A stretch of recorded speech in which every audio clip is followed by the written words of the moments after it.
Kalau Islam Arab ini kata Mbah Mun, kalau Islam Arab itu contohnya kayak pohon kurma, jadi kuat. Dan wajah tasbihnya itu di daunnya tidak jatuh.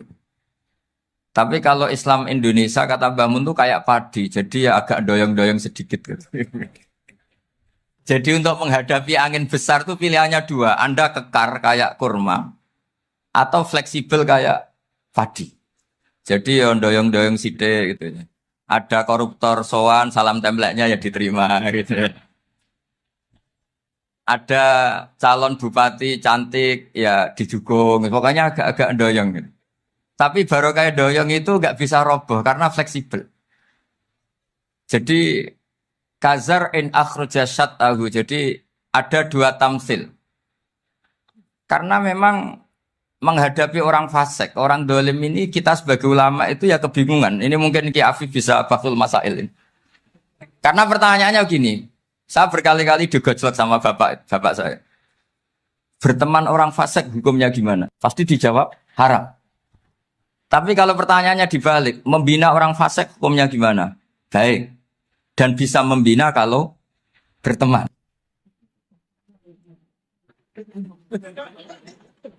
Makanya Gus Azaim pernah bikin seni deh, muktamar seni. Anggap saja madhabnya seperti itu. Gitu. Jadi ya agak doyong-doyong sedikit. Masa ketop berteman orang yang macam-macam. Tapi itu fleksibel. Nyatanya tetap soleh sampai sekarang gitu. Itu berarti itu ya gitu kata Bangun itu. Jadi untuk menahan angin yang besar pilihannya hanya dua. Anda kokoh kayak pohon kurma atau fleksibel kayak padi. Nah, Islam Indonesia kata Mbah Mun itu pari wae katanya, padi. Jadi ungkapan-ungkapan para masyayikh ini penting karena khazanah yang saya baca. Saya berkali-kali cerita ini dalam kitab Khilyatul Auliya. Itu Abu Nu'aim al-Asfihani cerita tentang riwayat Sufyan bin Uyainah. Ini gurunya Imam Syafi'i. Itu setiap kali Nabi Isa dan Yahya, ini dua nabi yang sekurun, sama-sama masih muda. Nabi Yahya itu senengannya dolan ke orang-orang soleh, menyambangi orang-orang soleh. Tentu itu bagus. Tapi kalau Nabi Isa ini suka menyambangi orang-orang yang fasik, orang-orang yang nggak jelas. Ketika dua beliau ini ketemu, tentu yang perlu jawaban Nabi Isa karena kontroversi, berteman sama orang-orang yang nggak jelas. Kata beliau, innama ana tabibun udawil mardo. Seorang kiai, seorang nabi, orang yang baik itu ibarat dokter. Di mana-mana dokter tuh ngobati orang yang apa? Sakit. Kalau Anda dokter dan peneliti satu penyakit, pasti cari daerah yang banyak pandeminya. Masa neliti pandemi di orang-orang yang apa? Sehat. Jadi ini juga perlu dibahsul masail karena tadi dibolak-balik itu. Bina orang berteman orang fasik hukumnya haram karena wa in kana dasarin fajanibhu suratan. Tapi kalau bina orang fasik hukumnya baik. Bisa bina kalau berteman. Jadi fikih itu ya karena dibolak-balik. Makanya sholat juga gitu. Sholat yang tumak ninah yang lama itu ya bagus. Masa jagongan mbek pangeran nggak asik. Jagongan sama teman aja asik, masa jagongan sama pangeran tidak apa? Asik. Tapi kalau Ibnu Abbas sholat tuh cepat. Ketika ditanya, kenapa kalau Anda sholat cepat? Setan baru tata-tata mau goda, sudah selesai. Kata. Karena setan itu ya jaga jaim tuh, jaga image. Jadi kalau mau goda orang itu ya surinan dulu, macak-macak dulu. Ternyata mau ke situ sholatnya sudah selesai. Lah kebetulan mazhab saya itu yang kedua itu gitu. Jadi kalau Gus Azaim itu sholat lama sekali, itu ada madhab tandingan, yaitu madhab saya. Itu karena ini sepuh saya, meskipun top beliau tapi sepuh saya. Saya sudah 50, beliau baru 40. Ini berarti baru memulai kiai. Kalau pakai umur nubuah ini baru tapi memulai. Jadi madhab itu penting. Jadi pembanding itu harus diutarakan. Sehingga dalam fikih manapun, itu sebuah madhab, itu harus diuji itu lewat pembanding. Dulu itu setiap debat fikih antar ulama, itu mesti nggak ada yang menang. Misalnya saya kiai kelihatan miskin itu ya baik, supaya santri-santri yang miskin itu punya teman gitu. Karena rata-rata santri itu miskin. Nah, dikancani kiai kan seneng gitu. Tapi problemnya kiai yang miskin itu ya nggak bisa nolong santri karena dia sendiri apa? Miskin. Makanya dulu Imam Syafi'i itu pengagum orang miskin. Setelah ngaji Imam Malik tanya, ya Imam Malik, orang yang sealim jenengan itu siapa? Jawabnya Imam Malik lucu. Dulu Abu Hanifah, sekarang orangnya sudah meninggal ya. Ilmunya dititipkan atau diwaris oleh Muhammad bin Hasan Asy-Syaibani. Akhirnya Imam Syafi'i dibiayai Imam Malik ke Irak. Imam Syafi'i miskin, bisanya ke sana dibiayai Imam Malik. Itu seperti Abu Ya Said Muhammad masyhur, ini murid beliau. Kalau ada santri boyong kan mesti apa? Disangoni. Disangoni. Ketika datang ke Irak, Muhammad bin Hasan Asy-Syaibani itu nata uang, nata emas itu di ruang tamu. Jadi ngitung uang itu di ruang tamu. Miliatan. Ini kaget. Ini kiai kok kedonyan kata Imam Syafi'i. Tapi apa kata Muhammad bin Hasan Asy-Syaibani? Anda kagum ini, Anda kaget ini. Kalau kamu menyoal orang soleh kaya, ini tak kasihkan orang-orang fasik. Biar dipakai judi, dipakai selingkuh, dipakai maksiat. Jangan-jangan. Harta ini harus tetap di orang soleh. Kalau ke orang fasik, bahaya. Berarti kiai boleh kaya. Boleh-boleh. Semenjak itu ada gerakan kiai kudu sugih. Ya ada yang kesampaian, ada yang enggak gitu saja. Tapi karena kalau pakai logika fikih, harta itu fitnah. Oke, seakan-akan harta itu masalah. Tapi kalau ini dikuasai orang dolim, maka masalah besar. Jika orang-orang soleh ini harus juga menguasai harta. Nah, terus lama-lama dikiaskan kekuasaan. Kalau yang kuasain orang fasik, orang tidak sholat, ribet. Akhirnya kiai terus dukung, ya akhirnya ke politik tadi. Nak menawa bupatinya kena diatur gitu. Diatur kon sholat, orang yang sesi proposal, maksudnya diatur keng sholat maksud. Ini cerita-cerita apa logika-logika fikih. Makanya saya sering ngaji kitab-kitab itu, diantara yang saya suka adalah ada dialog besar yang terjadi di antara orang-orang pilihan, termasuk bahkan di antara para nabi dan Tuhan. Jadi unik. Allah sendiri kadang mengajari kecerdasan para nabi itu ya lewat dialog. Masyhur itu, Nabi Ibrahim itu punya ruang khusus untuk sholat dan tidak boleh siapapun masuk situ. Tahu-tahu ada yang sudah di situ. Beliau membuka, kaget. Siapa memberi izin ke kamu yang punya rumah ini? Saya yang punya rumah dan saya tidak memberi izin kamu. Yang memberi izin saya itu yang punya saya, kamu dan rumah ini. Yaitu Allah Ta'ala katanya. Wah berarti kamu malaikat dong. Iya saya malaikat Israel. Disuruh nyabut nyawa kamu. Ya agak sopan karena agak pernah mondok di Salafiyah. Itu akhirnya Nabi Ibrahim bilang, wah itu keliru, Anda pasti keliru. Hal ra'aita habiban yumitu habibah, hal ra'aita khalilan yumitu khalilah. Saya ini Khalilur Rahman, saya ini kekasih Allah. Masa ada kekasih bunuh yang dikasih?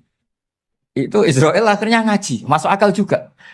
Ternyata perintah ini mungkin hoax ya. Pokoknya dia terus mikir akhirnya. Iya ya, masa ini kekasih Allah kemudian oleh Allah dibunuh, dimatikan. Terbanglah Israel, matur lagi ya Allah. Kata Ibrahim, hal ra'aita khalilan yumitu khalilah. Masa kekasih bunuh yang dia apa? Kasih. Kayaknya masuk akal Gusti. Mulai ngaji lah kira-kira gitu. Akhirnya oleh Allah dijawab, ya sudah begini, kamu datang ke Ibrahim bilang, hal ra'aita habiban yakrahu ayyalqa habibah. Masa kekasih tidak siap ketemu yang dikasih. Nah, jadi akhirnya Nabi Ibrahim, Israel datang lagi. Logikanya sekarang enggak gitu, begini katanya. Diajarin. Hal ra'aita habiban yakrahu ayyalqa habibah. Masa kekasih tidak siap ketemu yang dikasih. Kata Ibrahim, oke, ya, terus mau meninggal. Jadi kalau jenengan cinta betul sama Allah ya harus, ya tidak usah, jangan sekarang tapi. Kalau mati di rumah aja, kalau di pondok ngerepotnya kiainya nanti. Tapi nanti setelah punya cucu banyak lah. Nah, Barokahnya baca ini dialog-dialog orang pilihan ini akan tersibak. Karena tidak dalam semua kebaikan itu nggak ada logikanya. Rata-rata ada logikanya. Misalnya begini. Kalau Anda orang soleh, kemudian anak Anda pamit mau sekolah di Jerman, pilihan Anda mengizinkan apa enggak? Karena potensi jadi fasik ya tinggi karena di tempat-tempat maksiat. Potensi berdakwah dari daerah yang untuk daerah yang tidak ada dai-nya menjadi ada. Itu mesti ulama itu berdebat. Misalnya punya anak pamit mau kembali atau keluarga. Yang satu cara berpikir optimis. Awal ada dai di beberapa negara Eropa itu ya barokahnya imigran, pekerja, mahasiswa. Dan semua itu bumi Allah, harus ada tasbih, harus ada tahmid. Dan itu harus dimulai dari kemauan atau mengizinkan anak asuh kita ke sana. Tapi di sisi yang lain potensi jadi fasik itu tinggi sekali. Momennya iman pas-pasan. Nah hal-hal seperti ini itu pasti jadi perdebatan. Dan kita harus menjawab. Dan tadi kayaknya di semua Basul Masail, Pondok Salafiyah jawabnya pede semua. Nggak ada ragu, nggak ada khilaf. Baguslah kalau pede. Meskipun nanti mungkin ada ulama lain yang cara berpikir apa? Berbeda. Sehingga, ini saya cerita ya. Sehingga di kitab-kitab fikih, misalnya saya kok hidup di Bali, sudah punya komunitas ngaji. Itu kok saya pindah ke Sukorejo sini. Banyak ulama yang mengatakan haram. Karena membiarkan bumi Allah yang sudah pernah ada orang yang sujud, kemudian ditinggalkan kosong, dan kemudian dikuasai orang yang tidak sujud. Jadi dianggap itu pembiaran. Jadi banyak di kitab Qalyubi, sarahnya Mahalli, jika ada seorang muslim yang hidup di negara orang kafir, dia nyaman, tidak dapat teror, itu nggak boleh lagi pindah ke negara Islam yang sehat. Karena takutnya li'alla yastauliyal kafir tilkal buk'ah, supaya bumi itu tidak dikuasai orang kafir. Jadi ini hal-hal yang para fuqaha itu harus berdebat. Karena ini masalah-masalah furu'iyah. Sehingga mulai dulu ya banyak ulama yang nyun sewu berpolitik. Mulai Wali Songo sampai sekarang alhamdulillah yang minat banyak. Mungkin bedanya ikhlas sama tidaknya. Tapi kalau saya pernah dikeluhin utusan dari ya komunitas. Islam Indonesia itu dulu itu ceritanya banyak yang dari Kamboja. Kalau dulu orang cerita itu orang Cempa. Itu setelah di Indonesia besar Wali Songo dan Brawijaya 5 itu sudah mulai oleng. Itu singkat cerita mereka berpikir ingin bikin kerajaan apa? Islam di Demak Mintoro dengan raja pertama yaitu Raden Fatah. Karena Raden Fatah ini putra Brawijaya. Padahal setelah jadi kerajaan ini era cucu sudah konflik berebut kekuasaan. Akhirnya sampai jadi Jipang, jadi Jogja, jadi Solo dan seterusnya. Tapi kata Mbah Mun itu tetap barokah. Karena orang Islam terus terbiasa mimpin. Sekeliru-keliru sidik, sebagai orang Islam biasa mimpin. Sehingga zaman Mbah Hashim ya sudah mimpin Masumi, zaman Ki As'ad pengaruhnya besar. Sampai sekarang Kiai pengaruhnya besar. Nah barokahnya Kiai pengaruh besar ini sampai moral jadi ukuran. Misalnya sekarang ada calon bupati kok nggak sholat, itu pasti kalah. Jadi sholat itu jadi tolok ukur untuk calon apa? Bupati. Meskipun mungkin punya efek pura-pura sholat, tapi nggak apa-apa lah. Sementing moral ini jadi ukuran. Sementara yang di Thailand, di Patani, itu karena dulu pelajarannya tasawuf, itu orang nggak ambisi mimpin dunia. Tahu-tahu dipimpin. Dan akhirnya nyuwun sewu ya saake Islam-Islam yang dulu terlalu tasawuf. Karena nggak punya pengalaman memimpin, akhirnya lazimnya konsekuensinya hanya dipimpin. Tapi Islam Indonesia beda. Karena kulino mimpin, itu akhirnya dari orang Islam biasa menjadi Islam yang sholat, sampai Islam yang bisa ngaji itu bisa mimpin negara. Tentu yang paling populer dimulai Gus Dur. Jadi ini sesuatu yang barokahnya istihad para kiai, sementing Islam kulino mimpin. Sehingga di Indonesia itu barokahnya itu, kebaikan itu jadi tolok ukur. Ada orang kok terkenal koruptor atau terkenal nyuwun sewu selingkuh atau terkenal apa itu pasti tidak jadi. Karena moral itu menjadi tolok ukur. Dan itu adalah politik para kiai. Jadi ini saya cerita dan itu negara juga akhirnya untung karena seleksi agama sama negara itu sama-sama kiai ya bilang negara harus dipimpin orang soleh, negara juga bilang seperti itu. Nah, ketokohan-ketokohan para beliau-beliau ini yang mau lah bekerja sama dengan Umarok. Kita tahu dulu Pak Harto ya rawuh ke sini ketika Muktamar 84, rawuh ke Ki As'ad, ketika mau kembali ke Khittah juga dirembuk oleh ulama dan Umarok. Dan akhirnya ini menjadi negara yang alhamdulillah semoga selalu menuju baldatun thayyibatu wa rabbun ghafur. Nah, kemudian di sini saya tabarruk dengan Said Muhammad, gurunya Kiai Haji Azaim.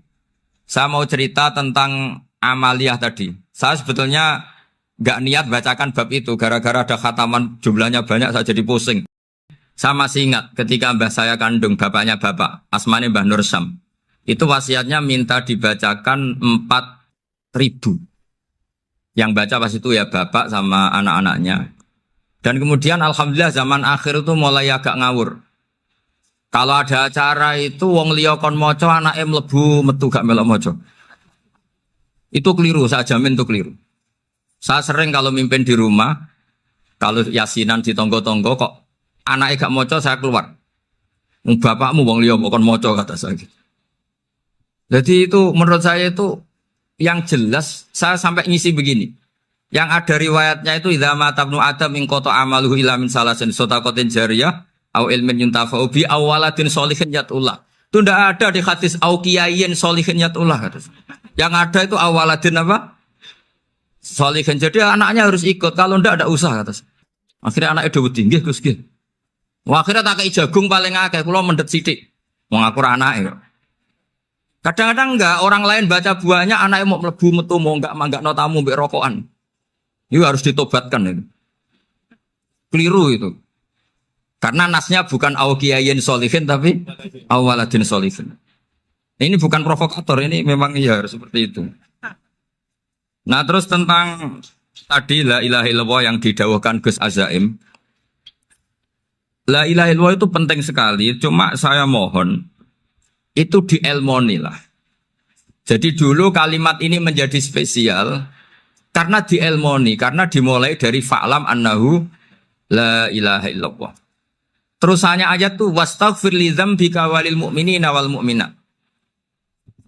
Saya ulang lagi ya. Terusannya ayat tuh wastaghfir li dzambika walil mu'minina wal mu'minat.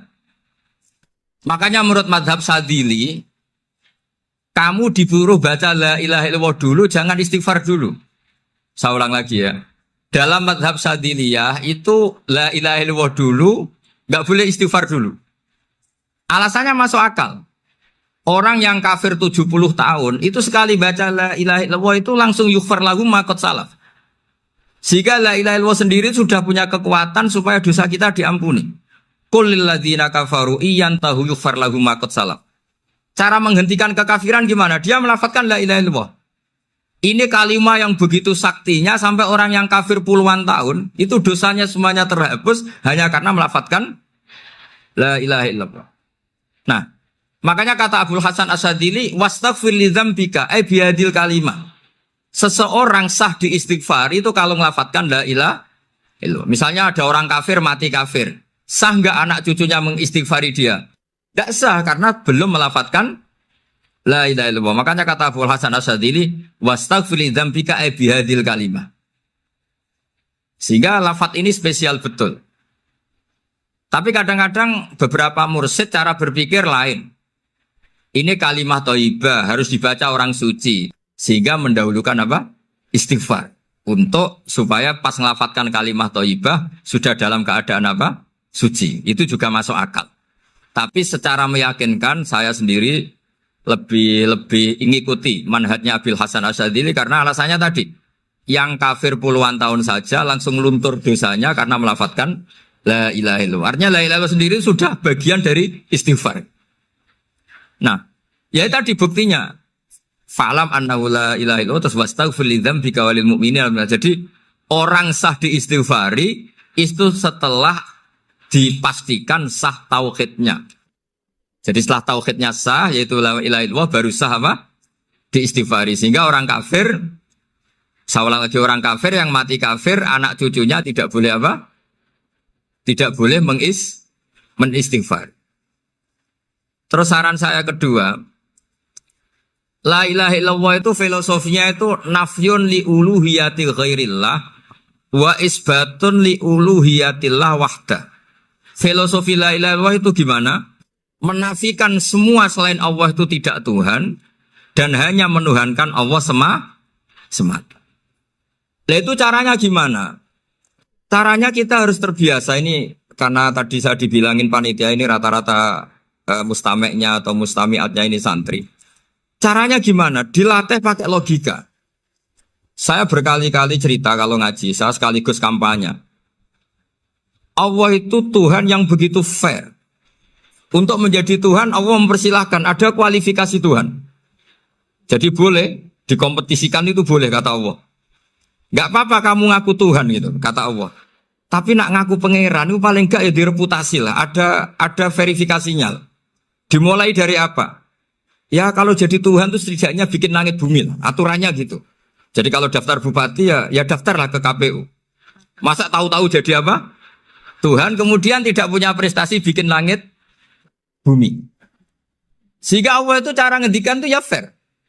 Qul ara'aytum ma tad'una min dunillah aruni madza khalaqu minal ardi am lahum syirkun fis samawati. Coba yang kamu tuhankan selain saya, prestasinya apa?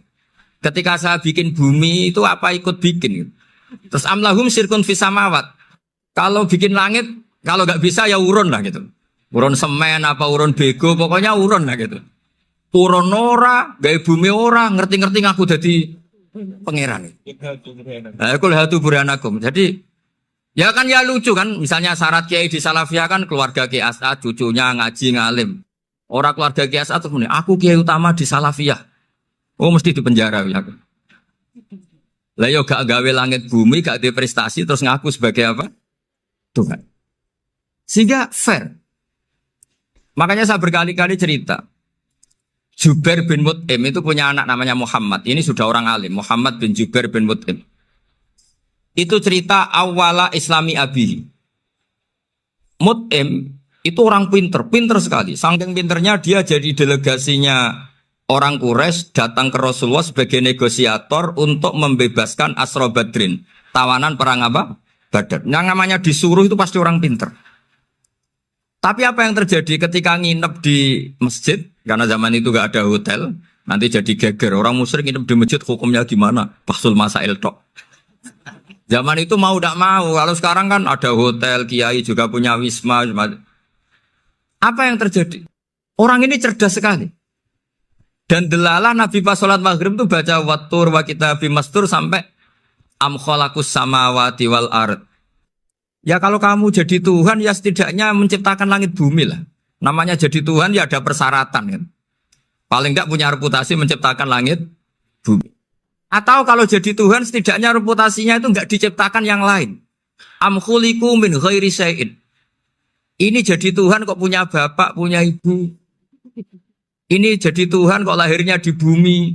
Ada tanggal lahirnya, ada tahun. Masa jadi Tuhan kok dulu buminya. Pokoknya walhasil tuh. Akhirnya Nabi ketika salam sholat maghrib, dia datang. Ya Rasulullah, akalku habis oleh ayat yang barusan engkau baca. Sudah saya Islam saja. Argumentasi selain Allah Tuhan itu batal. Itu, nah saya mohon santri-santri Salafiyah itu baca Quran sampai seperti itu. Jadi jangan hanya khataman banyak-banyakan maksudnya. Ini bukan nyindir ini, ngamuk ini. Jadi ya khatamannya tadilah 1000 atau berapa lah, jangan banyak-banyak. Juga kasihan malaikat yang nyatet kan. Wong baru subhanallah alhamdulillah aja di teks hadisnya abad al malaikah kan ditete. Itu baru subhanallah alhamdulillah itu sudah mencapaikan malaikat. Makanya saya wiridan tuh arang-arang kasihan malaikat karena nanti jadi itu ya ada madhabnya itu jadi kalau Gus Azaim sholat lama tak saingi sholat cepet itu sama-sama ada madhabnya. Yang cepet kayak saya tadi setan pas tata-tata mau goda pas rukuk saya sudah itidal. Mau goda itidal saya sudah sujud, pusing dia. Tapi jangan tiru ini madhab yang agak-agak khusus lah, sudah. Sudah cara orang Madura agak khilaf tuh. Khilaf. Khilaf ya. Khilaf. Khilaf ini agak khilaf ini sudah. Tapi saya ingin lah. Sampean kalau ngaji Quran itu dilatih berlogika. Jadi Allah itu fair. Gak apa-apa kalian ngaku Tuhan tuh gak apa-apa, tapi tunjukkan prestasi kamu apa. Aruni madza khalaqu minal ardi am lahum syirkun bersama. Am khalaqus samawati wal ard. Diulang lagi, am khuliqu min ghairi syai'in. Setidaknya kalau jadi Tuhan itu ya enggak butuh yang lain lah. Masa jadi Tuhan